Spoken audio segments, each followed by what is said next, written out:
ನಮಸ್ಕಾರ ಎಲ್ರಿಗೂ, ನಾನ್ ಅನನ್ಯ ಗೋಪಿನಾಥ್. ವೀಕ್ಷಕರೇ, ನಿಮ್ಗೆಲ್ಲರಿಗೂ ಗೊತ್ತಿರೋ ಹಾಗೆ ನಿಂಬೆಹಣ್ಣು ಆರೋಗ್ಯಕ್ಕೆ ಬಹಳ ಉಪಯುಕ್ತ.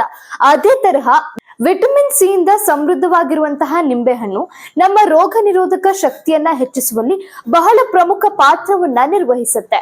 ಹಾಗಾದ್ರೆ ಬನ್ನಿ, ನಿಂಬೆಹಣ್ಣಿನ ಹಲವು ಪ್ರಯೋಜನಗಳೇನು ಅನ್ನೋದನ್ನ ನಾನ್ ನಿಮ್ಗೆ ತಿಳಿಸ್ಕೊಡ್ತೇನೆ. ನಿಂಬೆಹಣ್ಣಿನ ರಸವನ್ನ ನಾವು ಹಲವಾರು ಬಗೆಗಳಲ್ಲಿ ಉಪಯೋಗಿಸಬಹುದು.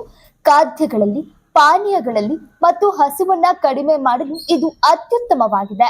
ಪ್ರತಿದಿನ ಬೆಳಗ್ಗೆ ನಿಂಬೆಹಣ್ಣಿನ ರಸವನ್ನ ತಾಜಾ ನೀರಿನ ಜೊತೆ ಸೇವಿಸುವುದು ದೇಹದ ಹಾನಿಕಾರಕ ದ್ರವ್ಯಗಳನ್ನ ಹೊರಹಾಕಲು ಸಹಾಯಕ. ನಿಂಬೆಹಣ್ಣಿನ ರಸವನ್ನು ಚರ್ಮದ ಆರೈಕೆಗೆ ಕೂಡ ಬಳಸಬಹುದು. ಚರ್ಮವನ್ನು ಹೊಳೆಯುವಂತೆ ಮಾಡುತ್ತದೆ ಮತ್ತು ಕಲೆಗಳನ್ನ ಕಡಿಮೆ ಮಾಡುತ್ತದೆ.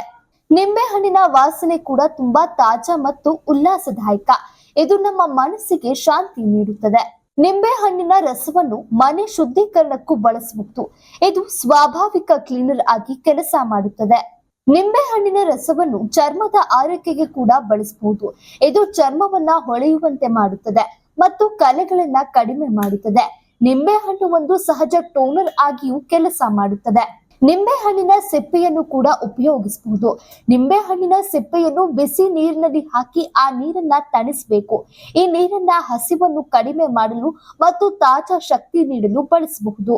ನಿಂಬೆಹಣ್ಣಿನ ಸಿಪ್ಪೆಯನ್ನ ಅಡುಗೆಯಲ್ಲಿ ಬಳಸಿ ಚಟ್ನಿಗಳಲ್ಲಿ, ಕೇಕ್ಗಳಲ್ಲಿ ಮತ್ತು ಹಿತವಾದ ಸಿಹಿಗಳು ಮತ್ತು ಖಾರಗಳನ್ನ ತಯಾರಿಸಲು ಬಳಸಬಹುದು. ಅಡುಗೆ ಪಾತ್ರೆಗಳನ್ನು ನಿಂಬೆಹಣ್ಣಿನ ರಸದಿಂದ ತೊಳೆದು ಅದನ್ನ ಶುದ್ಧಿಗೊಳಿಸಬಹುದು. ನಿಂಬೆಹಣ್ಣಿನ ಸಿಪ್ಪೆಯ ಚೂರ್ಣವನ್ನು ಉಪ್ಪು ಅಥವಾ ಸಕ್ಕರೆಯೊಂದಿಗೆ ಸೇರಿಸಿ ಒಂದು ಉತ್ತಮ ಕ್ಲೀನಿಂಗ್ ಸ್ಕ್ರಬ್ ತಯಾರಿಸಬಹುದು.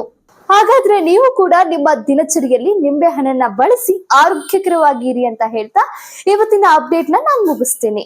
ಮತ್ತೊಂದು ಹೊಸ ವಿಷಯದೊಂದಿಗೆ ನಿಮ್ಮನ್ನ ನಾನು ಭೇಟಿ ಮಾಡ್ತೀನಿ. ಅಲ್ಲಿ ತನಕ ನೋಡ್ತಾ ಇರಿ ಅನನ್ಯ ಗೋಪಿನಾಥ್ ಯೂಟ್ಯೂಬ್ ಚಾನೆಲ್.